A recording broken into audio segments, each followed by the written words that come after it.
So you do anything today besides fish and eat? No, just fished Just fished and and ate. ate. That sounds like a good day then. Yeah, gonna make me all sleepy. Yeah. Well, getting up at 5 will do that. Yeah, I've been trying to go around and change all the clocks. trying, not succeeding. Well, I think I've got them all at this point, but I think the one next to my bed might still be wrong. Because I woke up and I'm like, oh my god, I slept until 11. And I'm like, no, it's only 10. I'm like, no. I mean, I technically did sleep until 11. You still slept that amount. Yeah. I don't know why I was so tired. I could have slept longer. I don't know why I was so tired. I was up early yesterday. I think is what it was. Oh, you woke up at 9. Yes. That's early for the weekend. That's kind of early. Especially when I stayed up till 1 the night before on Friday. That's still 8 hours. Yeah, but I used the weekend to recover. Because I hadn't been getting more than like 6.5 to 7 hours of sleep during the week. Yeah, you got to get that up to 7.5 at least. Yeah. It's better for the brain. I know. Studies show that sleeping is good for you. But yeah, I got up early and went to vote. Ooh, nice. Did early voting, so didn't have to mess with it on election day. Nice. I'll be going on election day myself. Yeah, I figured it just because my partner had to go get their license updated since we moved. Oh, so since you're already Yeah, so it's like, well, you're already doing that. What do you think about me just tagging along and we'll go vote right after you get it? So, because we updated our registration a while ago, but you can update your registration without, as long as you were in state previously. You can then get your license updated later. So did that. Had to make a hardware store run today. Feeling old. Doing adult things. because you stopped into a Home Depot. I didn't even just grab my things I needed. I wandered a little bit. I wanted to look around. You're thinking about it. Like, oh well, maybe we do need a new toilet seat We were covers. talking about getting some more shelves for the garage. Let me go swing Oh by. oh my god, you're a fogey, an old fogey. So I meant to do some brewing today, but I didn't get around to it because I had to cook. And finally, get all that turkey ready for Thanksgiving. No, it wasn't turkey. I'm making some tortellini salad. Ooh, I do like some tortellini. And it was just a lot of. It's a cold salad, so I cooked the only cooking was boiling some water, dumping the tortellini, and it was already pre-cooked, so it just needed to thaw in the hot water, pretty much. And then I had to chop a shit ton of veggies. But it's nice. It tastes good. Yeah, I had some for dinner. I'm eating too much leftover Halloween candy. Nice. Go to any Halloween parties, get all dressed No, up. we did. We got candy for the candy we have is we got for people trick or treating, but nobody showed up.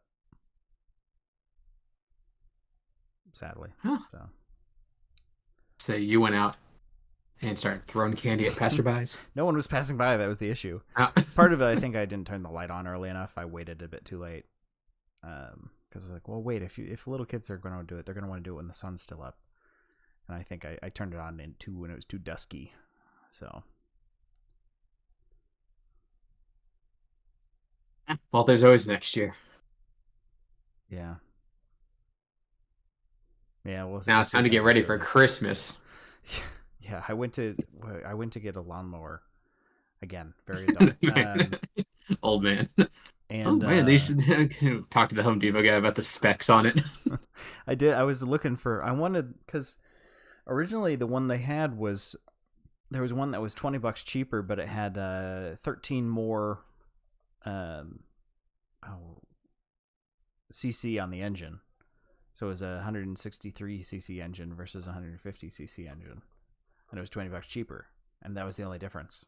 The other one had electric start. I'm like, well, I don't need electric start. I want one that has more juice, and it's cheaper, so I'll do that. But I think it was a pricing error. I think that one was supposed to be like $100 more. So when I tried to find it, they're like, we don't have it, and it was not available online.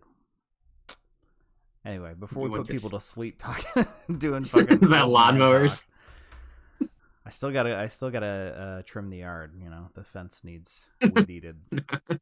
Oh goodness, lawn care. I got a weed eater. That's true. Well, I mean, you're responsible garden care. Yeah, I need to take my.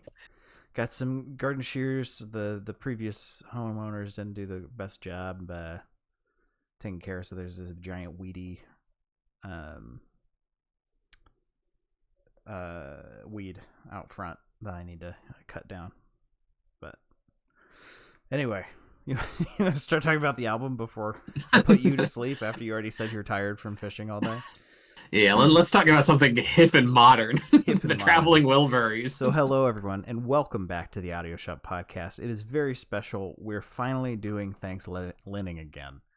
Let me, real quick, let's just get, there we go. Everyone's like, oh, Halloween's over. We can go to Christmas. Are we forgetting a holiday, people? The most important holiday of the year. Yeah, that's right. It's Thanks-Lynning.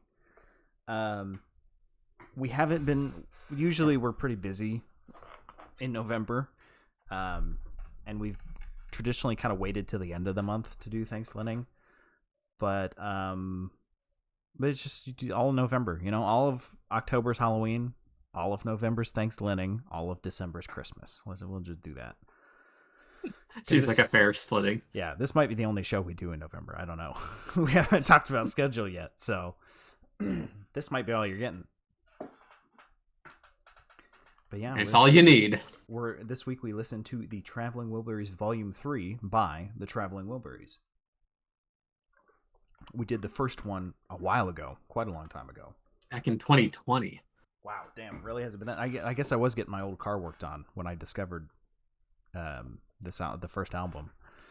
So yeah, we're doing... I remember it was the day after your 83rd birthday. That's right, yeah, I remember. How could I forget? What a hoot that was. But yeah, this is the Volume 3. So I know you put that stuff. It looks like you just copied and pasted it from last time, Coop. But it's okay if I do the history. No, go for it. So this band is a super group. People think of that as a modern term. Oh no. Super groups have existed forever. It is Jeff Lynne, George Harrison, Tom Petty, Bob Dylan, and Roy Orbison, who was a very famous. I guess country, not quite country. I don't know how to describe his music. Yeah, no, I'd say country. Well, maybe country rock. Yeah, in the 70s. So we went over their whole forming and all that stuff in the last one. So if you're really curious, go listen to that, because I think we get pretty deep into the tangled web that is how this band got put together. Because it was pretty much they all knew one person and they just pulled them in. Excuse me, but Volume 3 is actually the second studio album. Second they're cheeky.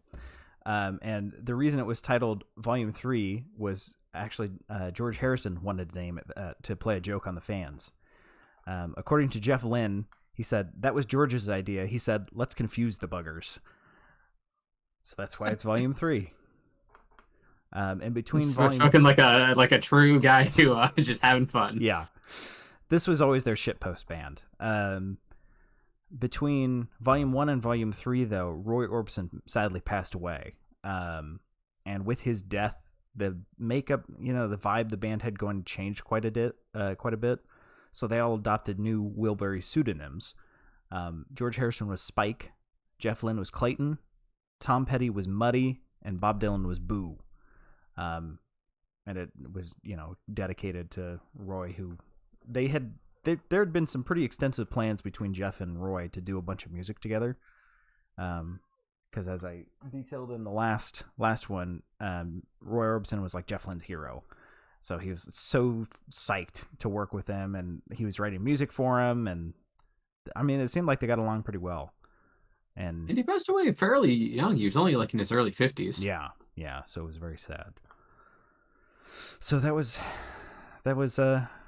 this one, and I think his death really did affect the group, because the music, while good, is not nearly on the same level as the first album.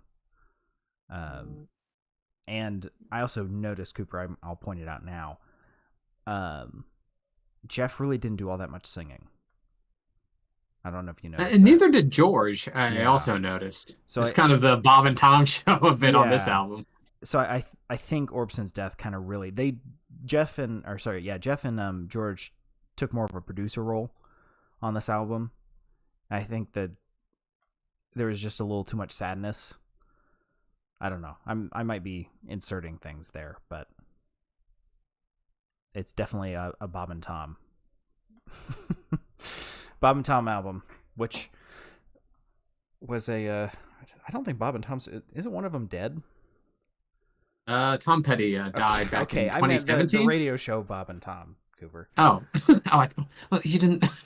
You said, is one of them Bob and Tom dead? I know Tom Petty's dead, and you're damn right. I'll know as soon as Bob Dylan dies. Jesus, calm down.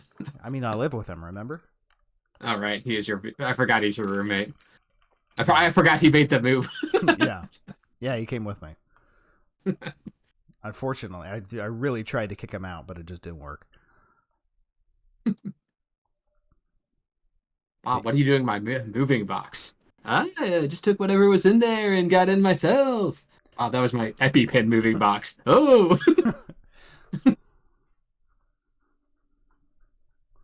But anyway, you want to jump in? We can jump into track number 1 here.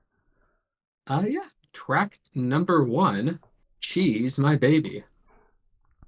We're coming straight out of the gate with that really hard rock. Really I say hard rock in like I say like quotation mark hard rock. It's like it's like classic hard rock. Old school hard rock. Old school, I think. Yeah. That's the way to phrase it. Or it's like not like hard and like metal, like more hard and like it's rock and roll hard. Yes, when I say hard, I mean rock and roll. I'm thinking like Thin Lizzy, not Kiss. Kiss is almost too metal. This is not metal. Well, they're closer to metal than what I'm thinking of. I Want to Rock and Roll All Night. Is that a metal song? Yeah. Well, that's too. My favorite thing about Kiss is people are like, man, they're so demonic, satanic. It's like, have you listened to their music? They're it's like rated G. They're too hard compared to the old school hard rock. You know what I'm saying? A man wears makeup and everyone loses their minds. Yep. They must worship. And yet Jeff Lynne has been wearing a wig for 20 years and no one cares. I don't think it's a wig. I think it's just a really bad perm. He kind of fell into the same trap that Bob Ross did. Bob Ross got one perm and did a show, and now that became his look, and he had to get him for the rest of his life. Towards the end, he lost his hair to cancer, so it was a wig. Oh, but, really? Oh, yeah. Wow. Wait, Jeff Lynne had cancer? No, Bob Ross. Oh. At least as far as I know, Jeff Lynne doesn't have cancer. Yeah. No, yeah, but of course, this is now just there's no Roy Orbison on this album, which is pretty sad. It is, yeah. His voice would have really boosted some of these songs. And we have in this one, we've got some really beautiful singing for the first minute and 5 seconds, and then Bob Dylan comes in. Not for the last time, might I add. No, honestly, this I knew he would be on it because he was a very prominent singer on the first album. But this song especially, that transition hit me like the band sketch from I Think You Should Leave. You got smashed across the face with Bob. I was like, oh god, there's worse instances later, and he does actually a pretty good job sometimes too. But it was just a stark reminder of, yes, he is here and he's not very good at singing. He's a singer-songwriter, maybe more songwriter than singer. He's a talker-songwriter. And then we get to the 1:30 mark, and holy cow, that is a crazy solo. Oh yeah, there's some good guitar solos on this album. Yeah. More so than what I remembered on the first Traveling Wilburys album. Yeah, I think without Roy's older sensibilities, they went a little bit harder on this one. Older? No, I'm pretty sure everyone on this album is like 48 years old. Well, Roy, yeah, but like Roy was doing old school country, you know. That's true. Maybe a little older. Yeah. He had an older style.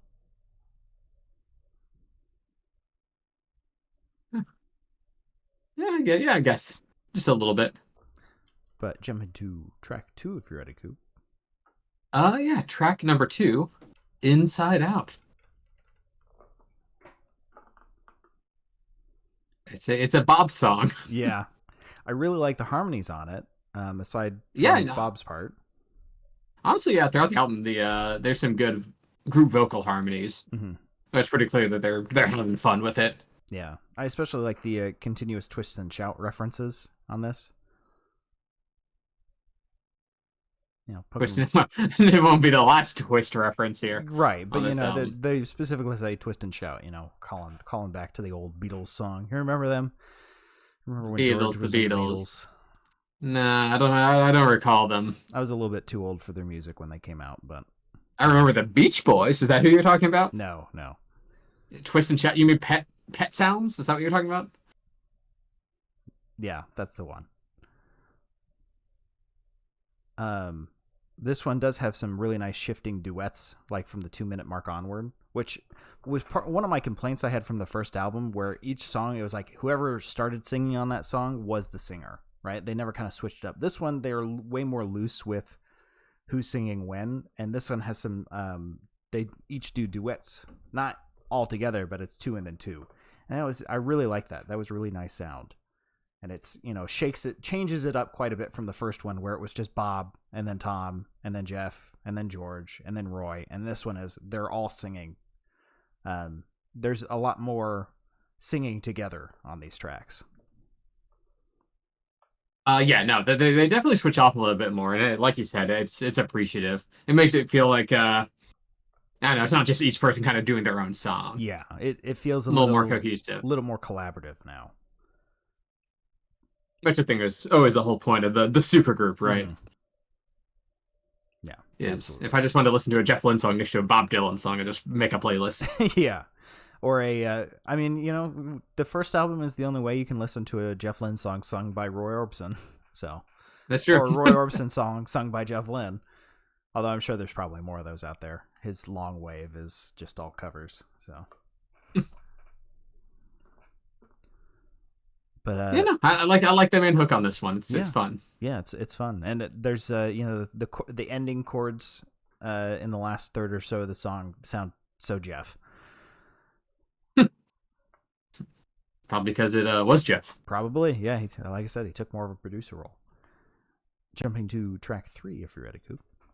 Yes, track 3. If You Belonged to Me, which has a nice little harmonica opening. Yes. I laughed a little bit when it was Bob Dylan singing about women belonging to him. Classic Bob. It's the same. It's not sexist. Everyone belongs to Bob Dylan. Yeah. I just thought it was like, you know, if it was coming from Tom Petty, you know, the heartthrob Tom Petty, that would be taken a little bit more lightly. But from Bob, who especially at the 1-minute mark sounds like a drunkard. I mean, I think that's just his vocal delivery in general. But I mean, seriously, like, listen to the 1-minute mark. He was slurring his words. He was not enunciating whatsoever. I was like, holy shit, is he drunk in the studio? I think that's just his vocal delivery on this song. It was He was like, now listening to him singing about owning a woman, it's like, that carries a bit of a different connotation than a heartthrob singing about it, you know? I always, I have to laugh because because every time I'm listening to this album, I'm like, oh, okay, it's he sounds a little, little rough at times, but he's older. I'm like, wait, he was in his 40s when he made this Yes, album. That's not. That's what I'm saying. He wasn't ancient. He was drunk while they were recording this. There's a good harmonica solo at the 2-minute mark, but just his singing on this one was this is the worst singing of his on the album. Yeah, I probably agree. Good harmonica though. Yes, and good jaunty harmonica. instrumentation in the background. It is a bit boilerplate on the backing track. Sadly, I would say. Kind of repetitive, not a whole lot going on, but the harmonica, very good. Jumping to track 4, if you're ready, Coop. Yeah, track 4. The Devil's Been Busy. It's it's a Bob song again. Oh, okay. There's more vocals than just Bob, but yeah, but it's Bob heavy. Yeah, I will say his singing this, it fits a bit better. And they do take turns singing on this one, so it's not completely Bob like the previous track. And we get some nice sitar every once in a while. Yeah, it was nice. It's almost like it's got like an electric feel to it. Yeah, I'm not sure if that's some sort of filter or what, but I liked it. And then, I'm sure that was a George Harrison ad. Oh, almost certainly, absolutely. And then we get the sitar solo, which they recorded twice and played a different track in each ear. Love it. I love when they do that. Yeah, I always find it funny. There's always like for every like clear point that they just were having fun and didn't really care. There's also a part where it's like they put some thought into it. Yeah. It's a case of like, yes, they're not taking it seriously, but they're masters in their craft. Well, most of them are masters in their craft. Yeah, they're still caring enough to do things like that. Yeah, exactly. And no one's bringing their A game, but they're solid B's across the board. Right, yeah. And specifically, like, we haven't hit one yet, but they never can the instruments. It's always live instruments, which I think goes a long way. Which, speaking of non-canned instruments, you want to jump to track number 5, Cooper? Oh, well, before we do, I do like the little. I do want to mention the little bit of piano that comes in at like the 2-minute mark. Yes. Where it's brings in like a little bit of a sock feel. What was that you cut out? I said it brings in a little bit of a sock hop feel. Ah, yes. Well, which is apt for track number 5. 7 Deadly Sins. They really should have made this track number 7. No, that would have. Wow. That probably would have made them have to think about album flow. I was not expecting sock hop when I read 7 Deadly Sins as the title of the track, but yeah, it actually works, and I will concede Bob's voice fits quite well into this song. Yeah, it's like one of those throwback 50s love songs. Yes. Which I think whatever deal with the devil Jeff Lynne made, this is like one of the requirements. Every single one of his albums has one of this. Listen, has to have some sort of 50s throwback song. I'm not complaining. I'm happy he made that deal. We get a nice dirty sax solo sprinkled in around the 2-minute 10 mark.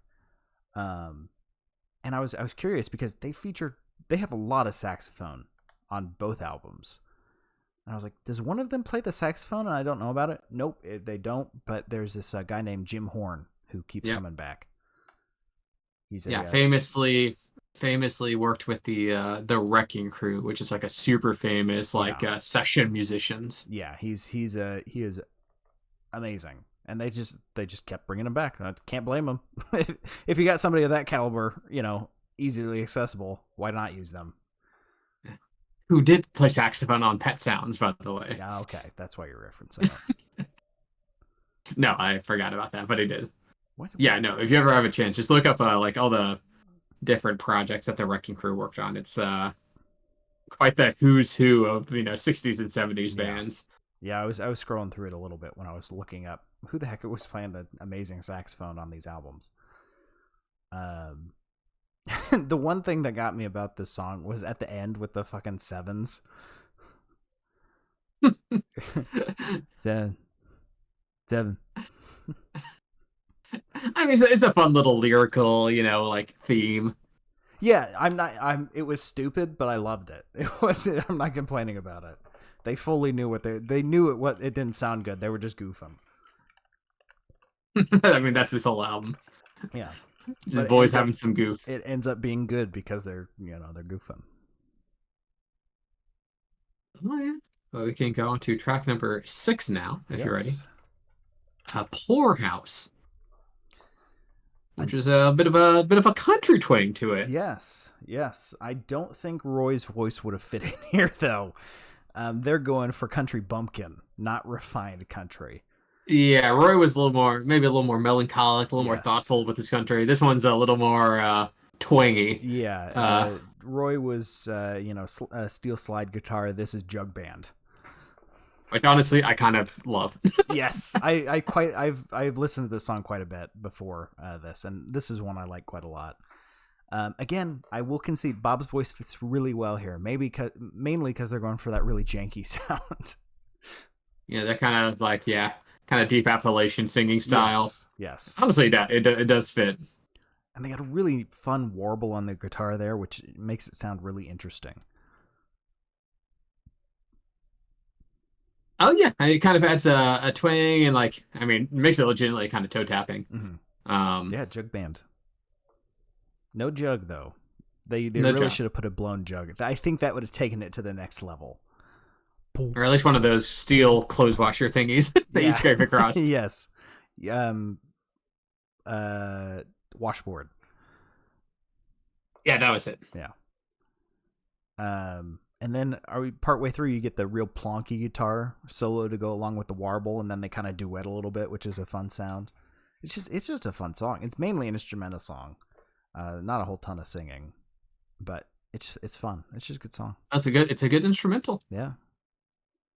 It's really just, you can tell they're just having a go at it, having fun. Which brings us on to track number 7. Yes. Where Were You Last Night? Which gives a little bit of the country vibe. Yeah, and we get some more duetting of vocals, which I quite a lot. Yeah, the vocals duets at the album are pretty great. This also a pretty Bob Ford song. That works a little bit better with the country backing. Yeah. And I think that the chorus is pretty fun as well. Yeah. And the acoustic guitar on this track is hot. It's it loops quite a lot, but it's, again, they took the time to record it twice and put a different track in each ear, which it makes it sound so much better. I don't know why. Usually differences between ears, is annoying, but for some reason that just adds so much life to a song. And it's 1990. I'm glad they finally figured out how stereo music works. Yeah, for real, how to do stereo. I mean, these are the guys that led the wave on it, right? Yeah. So, all of it, not every 60 song that you stereo was a success. Correct. Yeah. In terms of mixing. Ringo, put all the drums in the left ear, and I'll put all the clapping in the right ear.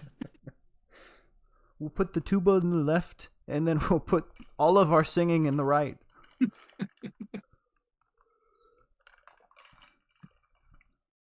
We're such innovators. I went a bit. Was that a German accent? I went a little bit German there. I can't do the Beatles. Oh yeah. I wish I could do the I forgot Beatles. about Heinz, the fifth Beatle. Everyone always forgets about the fifth Beatle. Hans. Yeah, guys, I'm the Beatle too. Heinz really was the secret sauce. When he died in that tragic blimp accident in 1970, the Beatles just had to break out. They just couldn't go forward without him. They couldn't keep doing it, Everyone always loved his silly antics when, he dangled Ringo over the edge of the roof during the rooftop. That's where Michael Jackson got the inspiration to do it with that baby. Just holding by one leg. No, Ringo loved it. It never was the same afterwards. Paul kept dropping him, so they just had to stop. Yeah.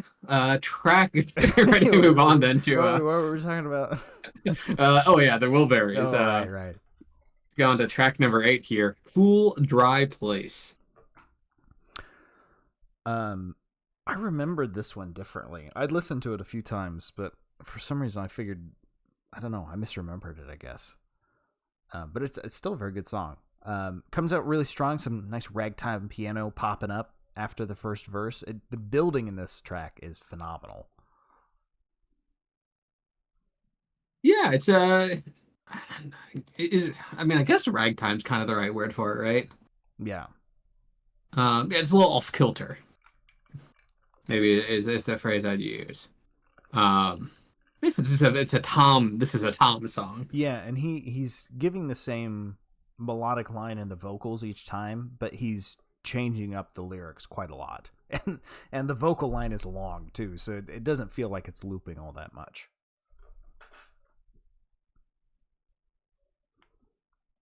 It also has this there's also some really bassy horn in the song. Some nice deep bass sax, I believe it was, coming in around the 145 mark. At least I think that's what it was, a bass saxophone.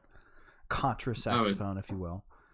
Whatever it was deep. Yes. And maybe that was another Jim horn right there. It was quite possible. But the building in this track is amazing. It really builds all the way through. Tom's delivery is amazing, of course. It's Tom Petty. But it's, Tom Petty's just Bob Dylan if Bob Dylan could actually sing. Bob Dylan if he was cool. I'm reminded of that meme, like that Office meme of like the two guys who popped their head into the cubicle. Yeah. Tom Petty's just the cool Bob Dylan. Yeah, that's the way it is. Okay, on to track number 9. If you're ready, Sam. Yes, I am. New Blue Moon. And what is up with 50 throwbacks and like blue moons? Yeah, I don't know. They just like blue moons back then. Just like talking about it. I mean, it is good beer. I can't blame them. I do like a good blue moon. I used to get the coffee blue moons. They used to sell them by the 12-pack at the local Sam's Club. Very sad they don't do that anymore. That was my favorite one. Now you can hardly ever find it. Ooh, that sounds pretty good. I've never had one. Oh, it was my go-to. Now the only way to get them is you get 3 of them in like the variety flavor 12-pack, and everybody wants the mango wheat. It doesn't even taste that good.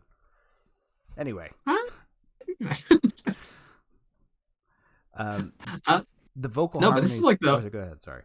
Oh, I was gonna say, yeah, the vocal harmonies are good on this one. It's This one's like the most George Ford song on the album, I would say, in terms of vocals at least.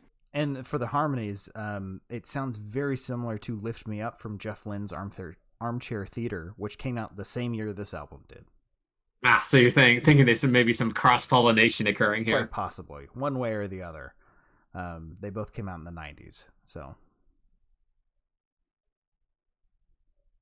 Yeah, no, this one has a definite throwback vibe as well, especially with the horns coming in, help add that energy. Excuse me. Goodness. And we do get some Jeff in here too. Not quite solo Jeff, but he's at least singing more forwardly because he was in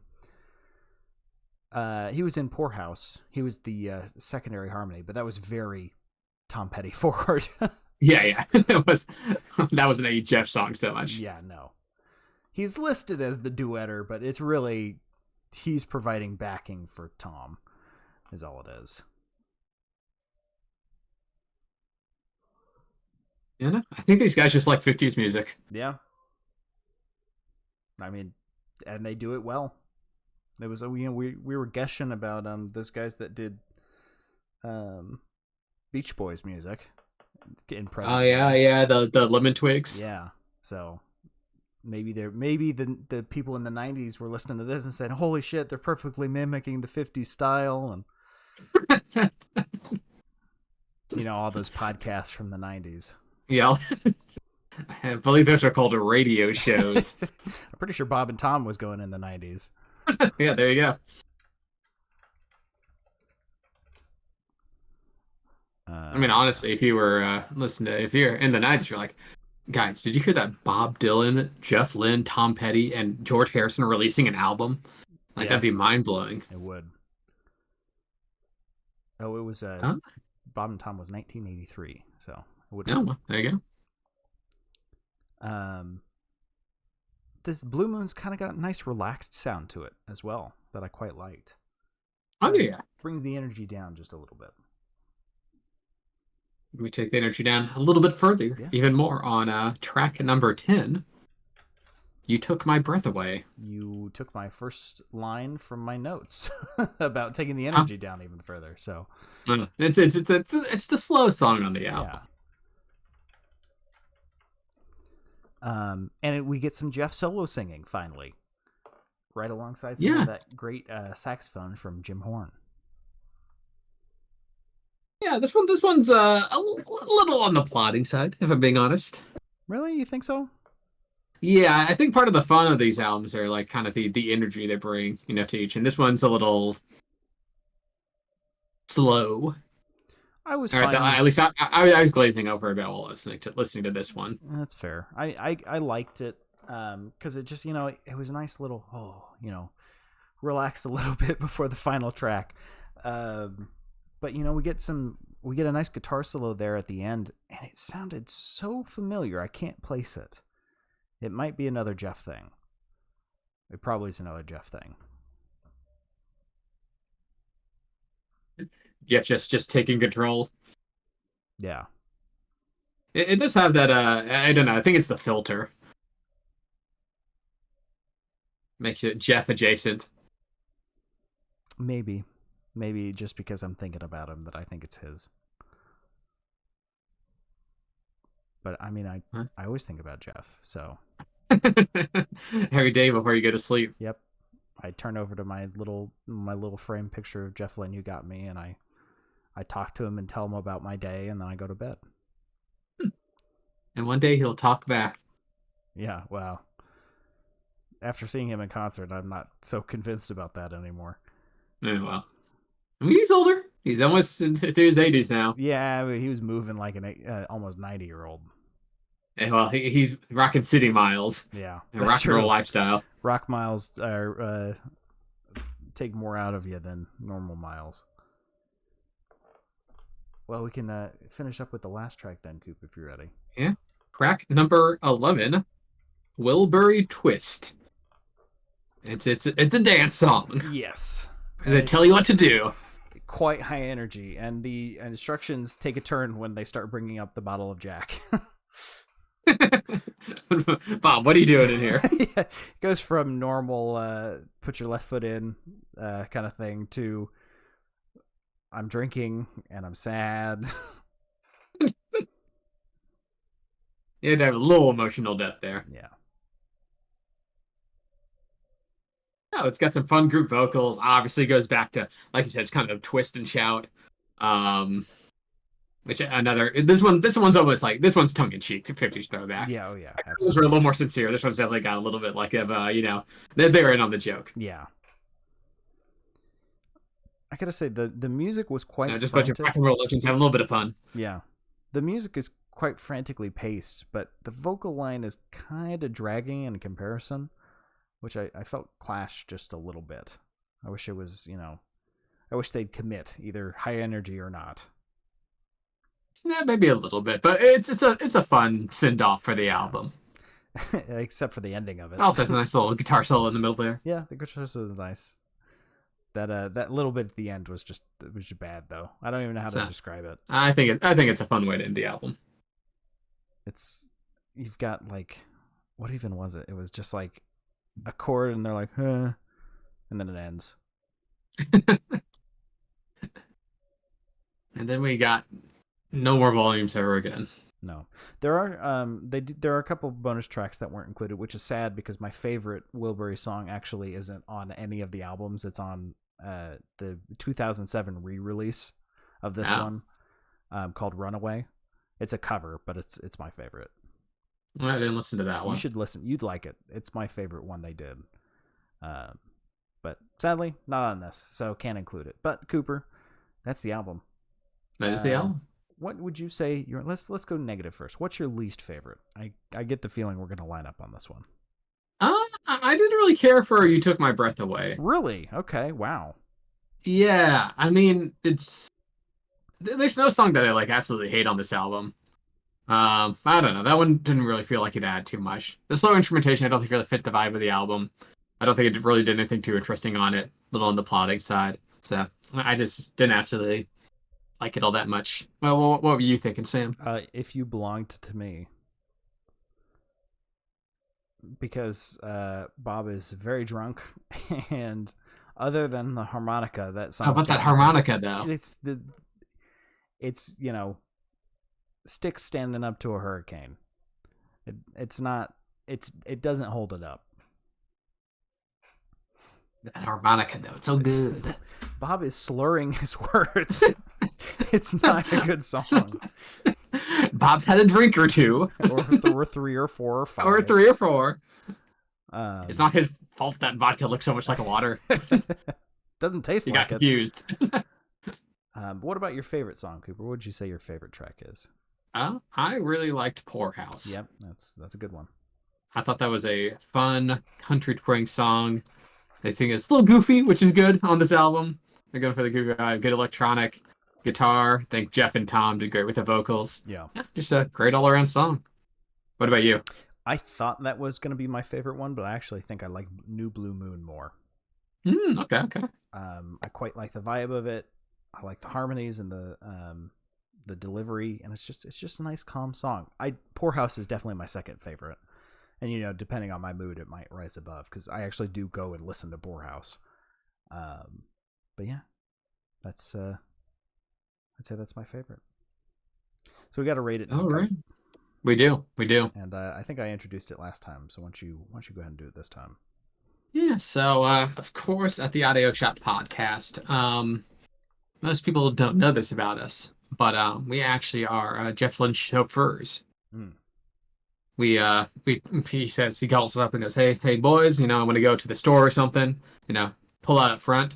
What he doesn't know is we actually live several hundred miles away from him. So we just have to pedal to the metal with his car every single time. Mm-hmm. It's a good thing he hasn't noticed that we've put about 350,000 miles on his car. I think his eyesight's not too good anymore. No. As long as he can get him to the store, he can go in. He can buy his Denny's Grand Slam, which walk out. He doesn't even really just buy it. He says, "I'm saving it for later," but puts air quotes around later. I don't know what that means. But so of course we're very familiar with cars, and thus we made our podcast car themed. So at the tip top, you got showroom. It's the cream of the crop, the best of the best. The stuff you always want to be putting on. And all the way at the bottom, you got scrapyard, that ooh yuck, get it away from me, bottom of the barrel, trash. And then we got like new, fixer upper, used rental, and we'll give it a higher low depending on how we're feeling about it. So with that all being said, Sam, how would you rate Traveling Wilburys Volume 3? I think I would give this a maybe a low, like new. I like it. It's definitely not on the same tier as their first album. The first album's fantastic. I would say the lows of this album are much better than the lows of the first album. I never want to listen to Tweeter and the Monkey Man again in my life. Even though that album, that song title says like something completely up your alley. Yeah, it does. But then you get fucking Bob Dylan, Tweeter and the Monkey Man. It's just not good. The highs are certainly not as high though, which brings it down. So what would you rate this, Coop? I'd give it a fixer-upper. Really? Solid middle of the road. Which I think was pretty in line with my review of the first album too. There's nothing mind-blowing about the Traveling Wilburys, in my opinion, in terms of the music. Part of the charm is just, a bunch of rock and roll legends who's kind of getting together, having fun, jamming out. Yeah.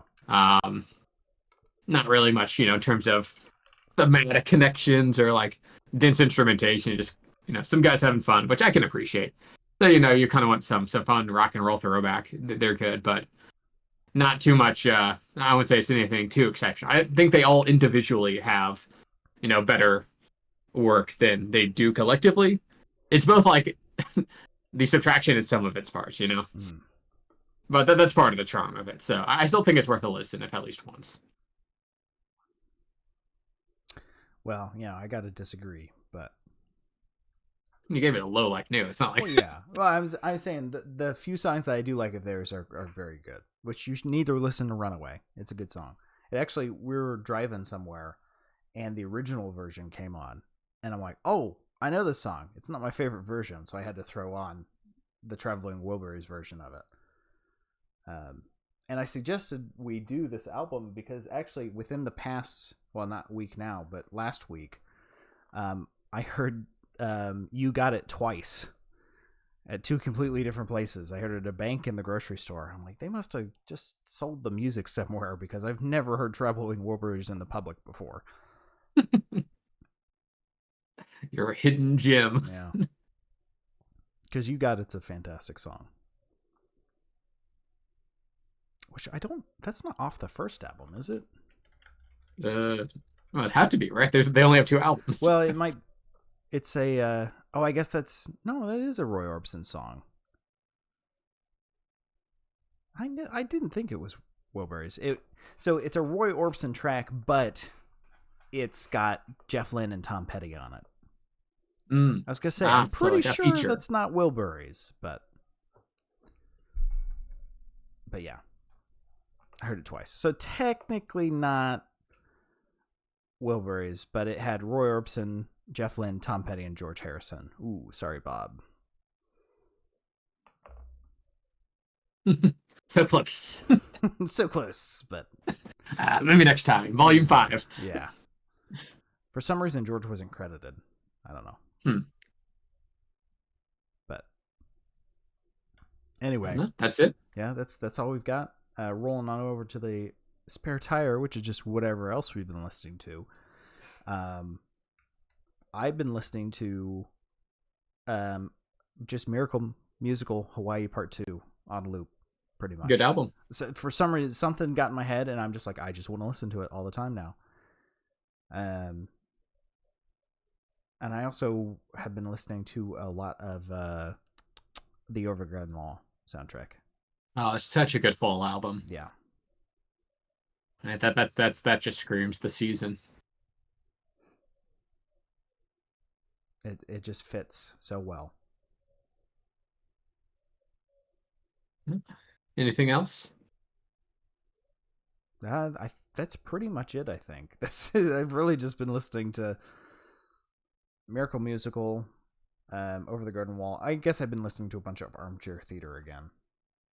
But that's why it was on your mind. Yeah. And we did one last week. Yeah, I've not been listening. Last week was more of a Daft Punk week. Daft Punk and Takanaka. But this week's been Miracle Musical, just over and over. Nice. What about you? What have you been listening to? I've been listening to Tyler the Creator's new album, Chromacopia, which I quite enjoy. Each listen's making me enjoy it a little bit more, so I was saying that's gotten a lot of attention. I've been seeing a lot of artwork about it. He's a popular guy. His albums get some coverage. I quite enjoy it. I also my brother turned me on to an album, The Spread of the Future by Ellen Chancellor and the Chocolate Jam Co. Which only has like a couple thousand listens, so I don't know how I found it. But it's a pretty good 1970s disco funk album with some pretty sweet instrumentals. Super under the radar, so actually really enjoyed it. Send that one to me. That sounds like I might like it. Yeah, I'll do that right now. It's like I said, it's only each song only's got like a couple thousand views, so it's here I'll share it. But yeah, no, so that was a good listen too. So 2 ends of the exposure spectrum, I suppose. Yeah, not too much besides that. I need to start getting into some more fall albums. Yeah. Temperatures dropping, leaves falling. I mean, it's supposed to be warm here this week, so I'm not sure how cold it's gonna be, but it's not quite had that fall feel. But yeah, I don't know what a good fall album is. But what was I just listening to? What's his name? Don't tell me. It's gonna be in my list somewhere. Nick Drake. You ever listen to his album Pink Moon? no, I don't think I have. Like a 1970s kind of like a singer acoustic album. Super low key, super chill. Great for just kind of when you're in a thinking mood, when you're driving, you're just kind of like looking and thinking, trying to act stoic. Mm-hmm. It's a good song for that, or a good album for that.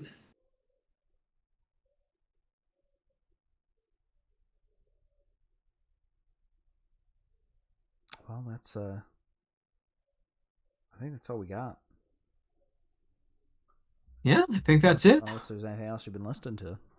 No, not too much. That's about it. Well, thank you all so much for listening. If you've liked what you've heard and you want to hear some more, you can scroll down on the Twitch page, click the picture of Jeff Lynn. He's the guy with the aviators on. That'll take you to YouTube, where almost all of our past episodes are. And if you're on YouTube and you want to listen to us live, usually 8 p.m. Eastern on Sundays, there's the link in the description to the Twitch. Yeah, you can follow us at Audio Shop Pod. That's POD. At Blue Sky. And we'll let you know what album we're listening to and when we're going to listen to it. Yeah. We'll just see if we can get another Traveling in. Yeah, we only have the whole month of November. Yeah, well, I mean, we were talking about it last time. I think this is the 16th show of the year. And there's only consistency, not great. There's only like 7 Saturdays or Sundays left, and there's usually about 52 in the year, so we're not doing too hot this year. But there's been a lot going on, a lot of changes. Hey, we're quality over quantity, yes. anyways. I mean, we had the 5-year anniversary, and that was quality, which took. I poured way too much money into that, but it was too fun not to do. Because I had to get the vinyls made, I had to get a capture card. I had to get your $7,000 in the hole. Yeah. I had to rent out the studio to do it. But, hire all those flutists. Yeah, flautists, actually. Huh? What? It's pronounced flautist. Yeah, they don't play a flout; they play a flute. A flautist. Well, agree to disagree. Whatever. But anyway, we will see you next time. See you later, Shaffies. See ya.